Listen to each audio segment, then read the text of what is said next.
I did not. With respect to the other. Hey, Molly, how are you? How are you?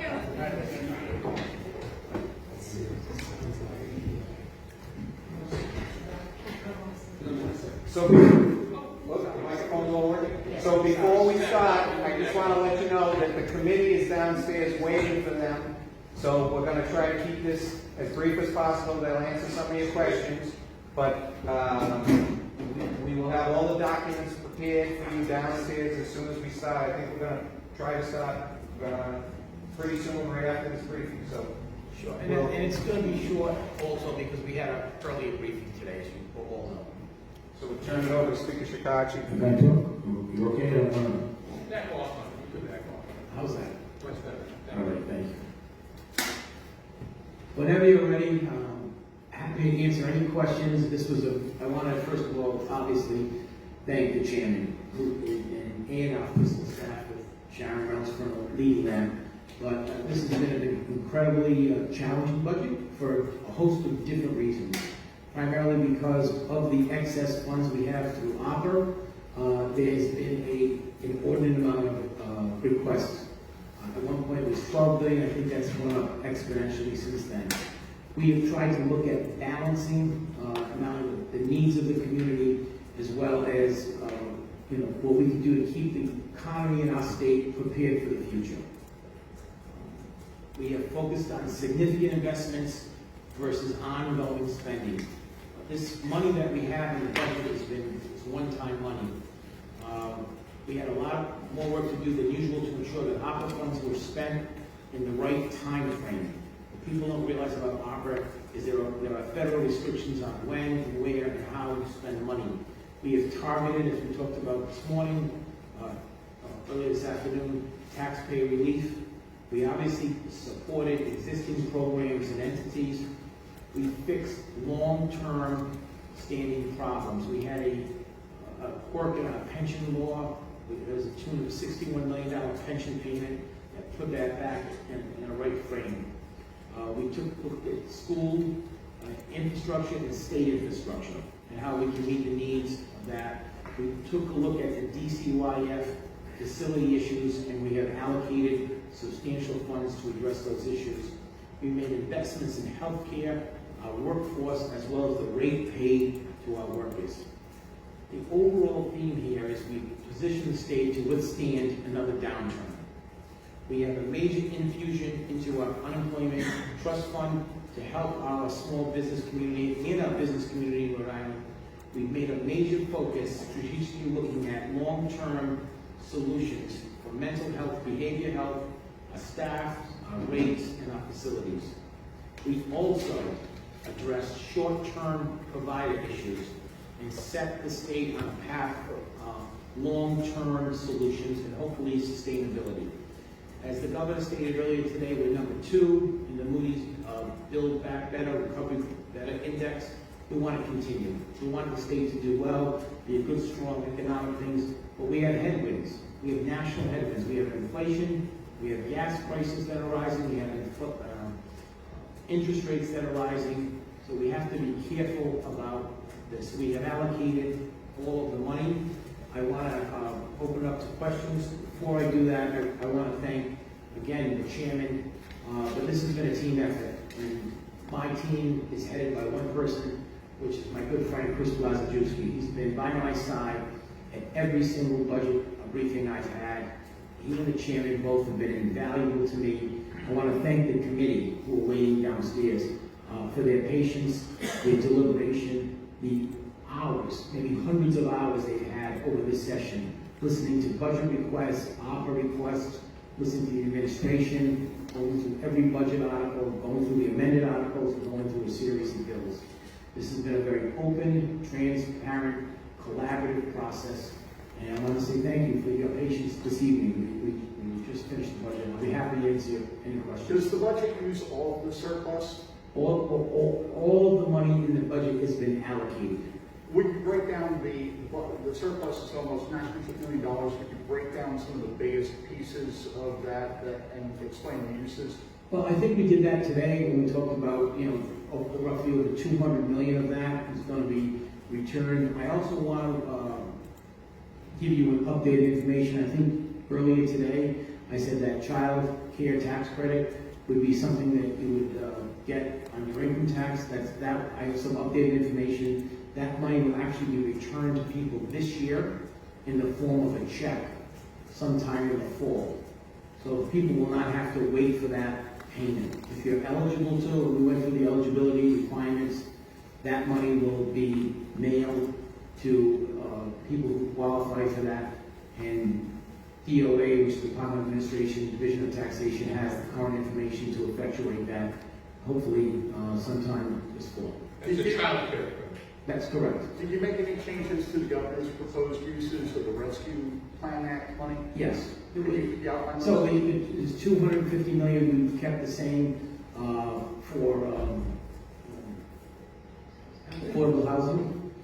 We've added additional, I'll let the lead speak, $50 million to school construction. We've looked at a lot of different areas and we've tried to reallocate it. But the governor, as I said today, gave us a very good roadmap to start. And it's been a collaborative effort. I've been meeting with the governor every week. Didn't he ask for 200 million in school construction? I think it was 250. So we have, there's a $250 million housing, school construction amount. And additionally, we've added $50 million to the state budget to get started with school construction. We know that having schools that are warm, safe, dry, and ready for the 21st century is really important to our education system, and so there will be a $250 million bond plus $50 million on top of the budget. So $300 million total in school construction. There'll be a detailed briefing, and I encourage all of you to pick up the materials tonight and look at them. What are you doing on housing?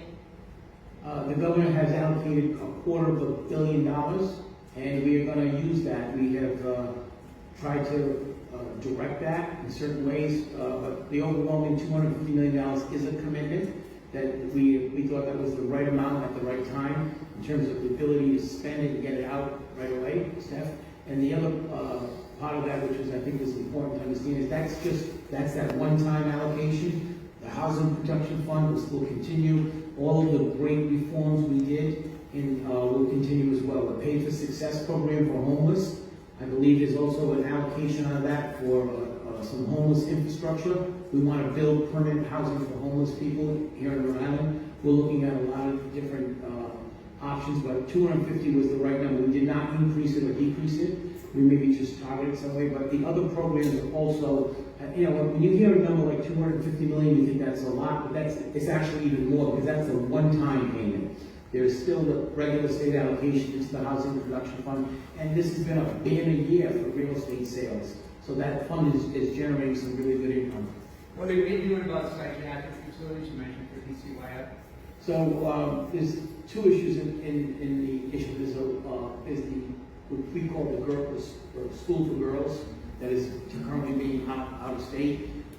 There is a committee that has been looking for locations and sizes of facilities. So we're going to make a very strong allocation in our RICAC program to commit to money for that. We're also going to look at an immediate solution to put some money to possibly reopen St. Mary's facility. It needs some infrastructure improvement. I believe the governor put $6 million in his budget. I think we're going to double that to $12 million. So we're going to attack that in two ways. First is a short-term infusion to get that facility open and running right now here in Rhode Island, and then put some money aside. I want to talk about that for 1 minute, because those estimates, those cost estimates that started at 16, have gone to 40, that have gone to 60. I even heard an estimate over 70. And I know there's a group of very committed, very caring people trying to do that. And we as a state need that facility, and we're going to have to pay for it. But what I'm concerned about, I think one of my paramount concerns is that whatever we decide to build, and where, I don't know if it's state land or we acquire some land, or what kind of a facility we build, how big, there are guidelines by the federal government that will allow us to get 50% reimbursement on the operation. Not on the building we own, we have to do that. But on the operation of it, it's very important. If we're going to sustain this here in Rhode Island, that we have to build that meets the federal guidelines. That's my only, I don't have a location for it, I don't know the size of it, I'll leave that to the experts. This has been an important issue for the child advocate and for the chief justice of the family court.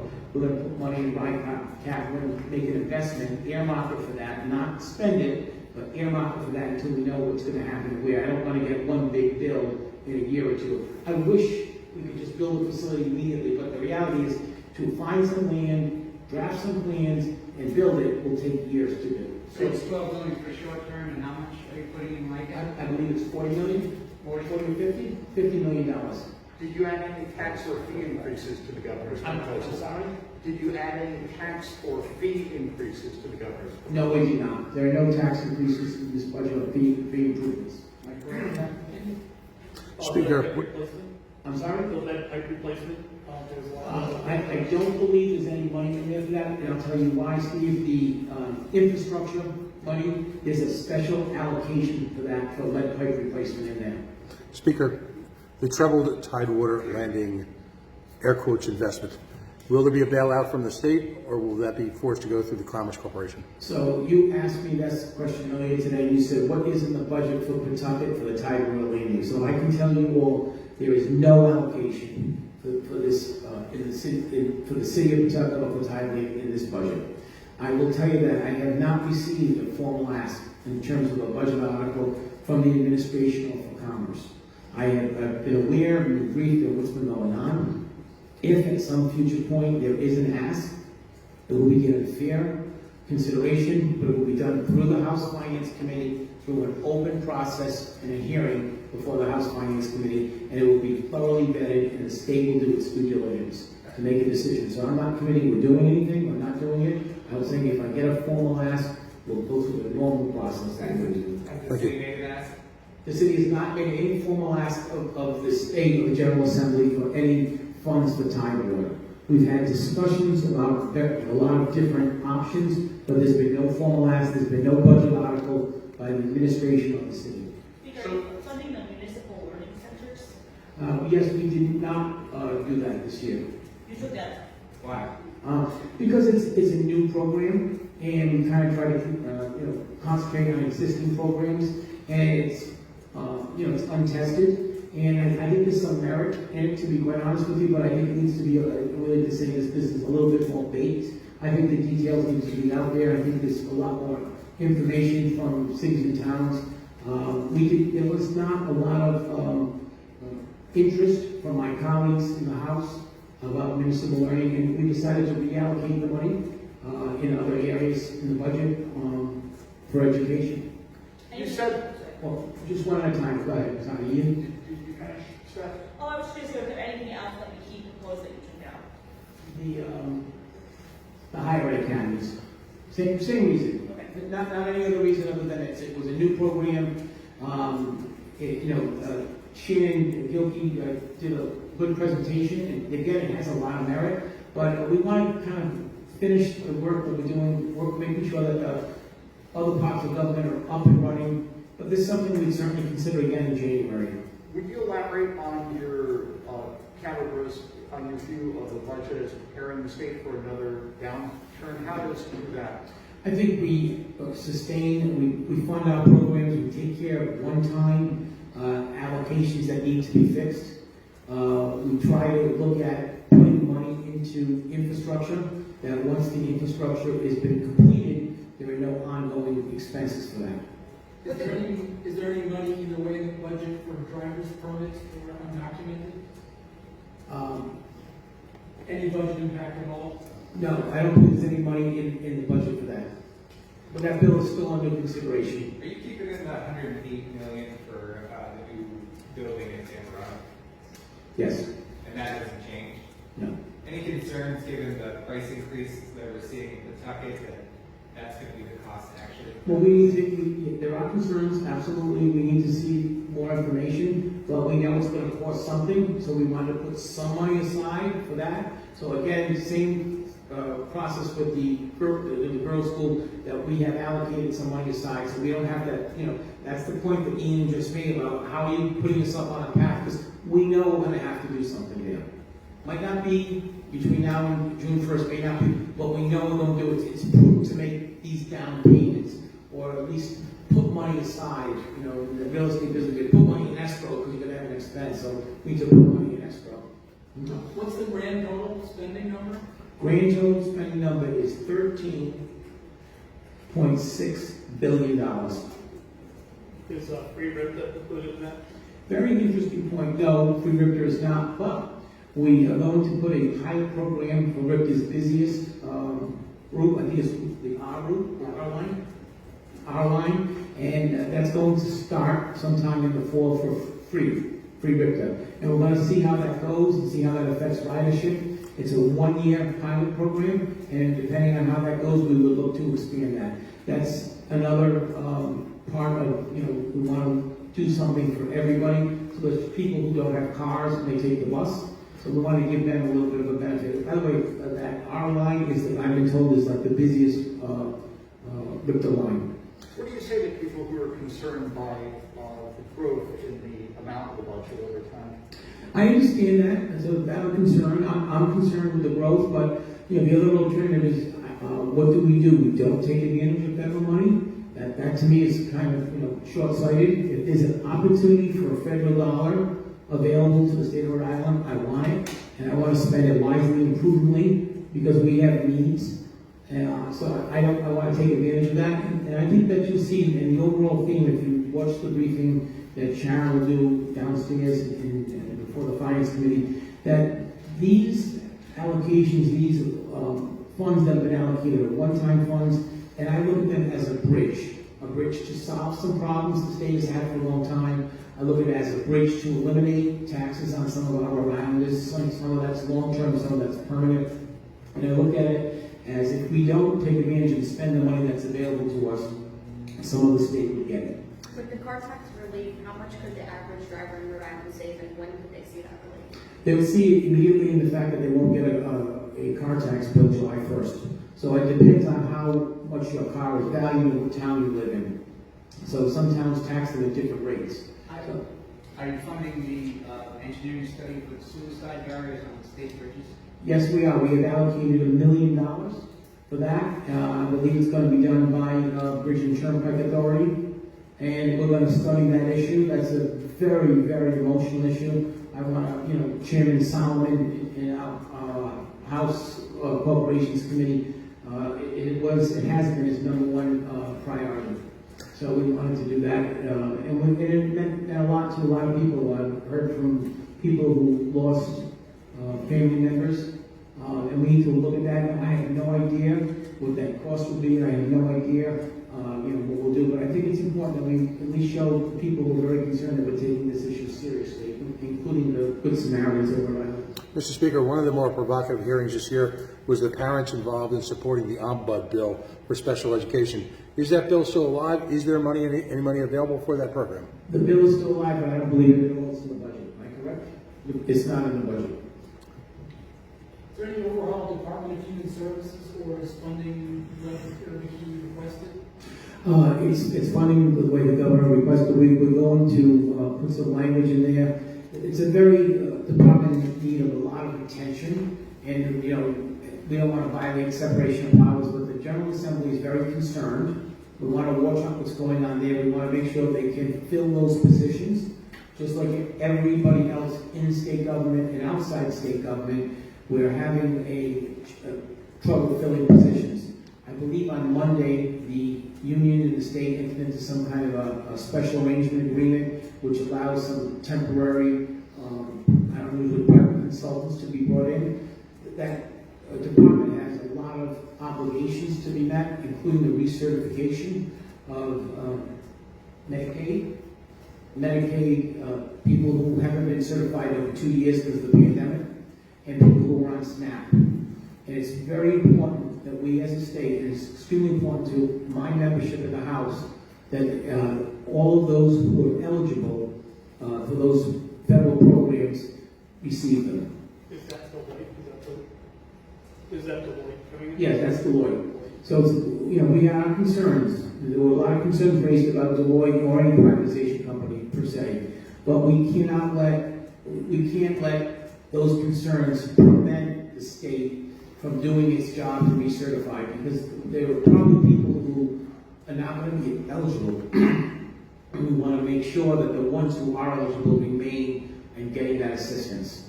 And they would automatically, my understanding is they automatically be terminated if they're not recertified.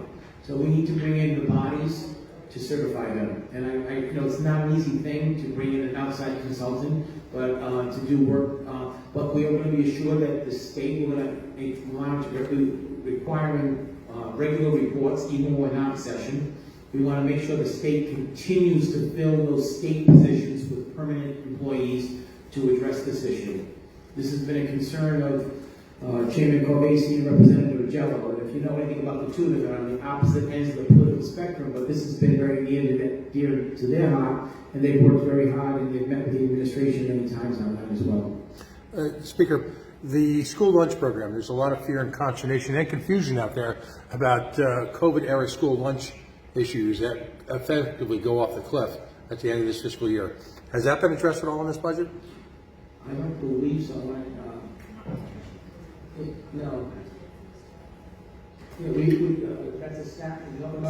Yeah, so we have a very unique experiment in this budget, which I think we're going to see that pays dividends. We're going to give people extra SNAP benefits if they buy fruits and vegetables. Okay. It's a pilot program. It's been Representative John Philippe Barrows from Kentucky has been a champion of that for a couple of years. There's also a lot of people there, so we're going to initiate a program. That's the Farm Fresh Rhode Island people? Yes. Okay. It's not inexpensive. I think it's 15, 16 million. 10 million, $10 million. So it's not insignificant, but we want to see how it works. And if we get good results on it, well, we may continue it or expand it. Are you expanding the number of pre-K seats at all? Yes, we are. And we're also going to make a commitment to expand them over the next 4 to 5 years as well. Do you know how many additional seats are being added and how much? A total of 5,000. It's going to be a couple of years to get there because there are capacity issues. We're also going to look at how this has been a priority, not only my membership, but it's been a priority of the Senate President as well. And he felt strong on it, and many members, Representative Diaz in particular, has also felt strongly about this. Do you know how much is in this budget though? It's next year budget. This year because the schools have to build out capacity. But what we have committed in this budget to fund this for the next 5 years. To get up to 5,000. Okay, and what's the revenue? That's about doubling what it is now, approximately. Go ahead, I'm sorry. What's the revenue amount assumed for cannabis? I don't think we put anything in the budget for revenue, or what we did. You know how much? Right now, it's very little, because we don't know what it's going to be, so we didn't want to overestimate revenues. If you remember, a couple of years ago, the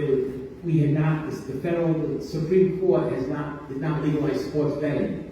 And I remember Governor Raimondo putting in a placeholder of like $24 million or something like that for sports betting. And you know, the Supreme Court ultimately did allow sports betting, and Rhode Island was one of the first in the country to open up sports betting. I remember as the majority of I negotiated that with Twin River and then GTEC or IGT. But the revenues, at least for the first year, came in substantially below that. So we didn't want to overestimate. We'd like to be pleasantly surprised. We have time for only 1 or 2 more questions real quick before the committee has to get down. Do you have anything to add? Yes, I have quite a bit to add. He's going to do it in committee I'm going to do downstairs. it committee downstairs. Yeah. I appreciate your offer. East Providence Windport in there in the budget? East Providence what? The Windport, Wind Station? Is it, yeah, the key, we call it the South Key. Yes, that's in the budget. I believe it's 30 or 35? 35 million? $35 million. So there was a little bit of a joke going on between myself and the whip who's from East Providence. And she said that East Providence didn't get that extra year car tax. And I said to Katie, I said, Katie, don't worry, you're going to do very well in the briefing tonight with the South Key. So that's exciting. We wish the mayor and the whole city of East Providence good luck. That could be an exciting economic opportunity for years to come, and we hope that it succeeds. It's $35 million. Last quick question. Do you have any sort of philosophical disagreements still in place right now with the governor, or do you expect this to be smooth sailing? I have no philosophical disagreements at all with the governor. We'll go through the process. When I have a hearing, I'm sure there'll be amendments on the floor. This budget will come out next Thursday, assuming the committee votes this evening for it. And I fully expect the Senate. The reason I'm going to be very honest with you is they've been part of the process. There's nothing in here that the governor doesn't know about, the Senate doesn't know about. I mean, there's a lot of little details that we'll get through as we have a public hearing process tonight, and then the next week, the budget, as you know, runs, sits out for 7 days. But ultimately, at the end of the day, I did not get everything I wanted, the House wanted, the Senate didn't get everything they wanted, and the governor didn't get everything he wanted. But this is a very good budget. I'm proud of this budget. I'm proud of the work that went in. I can't thank the chairman enough for everything he did. Hundreds of hours.